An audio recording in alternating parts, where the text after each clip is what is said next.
Subscribe to our channel by clicking the subscribe button. Click the bell button and enjoy the latest uploads from our channel.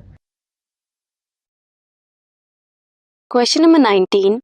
In certain seasons, we sweat profusely, while in some other seasons, we shiver.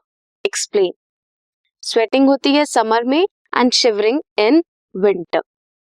We sweat during summer and shivers in winter.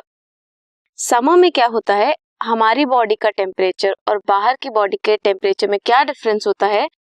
Outer temperature, हमारी body के बाहर का temperature, outside temperature is higher than the body temperature. Sweating होती है, sweat की evaporation होगी, उससे cooling होगी. In case of winter, outside temperature कम होता है हमारे बॉडी टेम्परेचर से. सो शिवरिंग एक इनवॉलंटरी एक्सरसाइज है जो प्रोड्यूस करती है हीट एंड रेज करती है बॉडी टेम्परेचर को. सो क्या होता है, हमारी बॉडी स्वेट करती है समर्स में, इवेपोरेशन से कूलिंग होती है, जिससे टेम्परेचर, ज्यादा टेम्परेचर का इफेक्ट कम हो.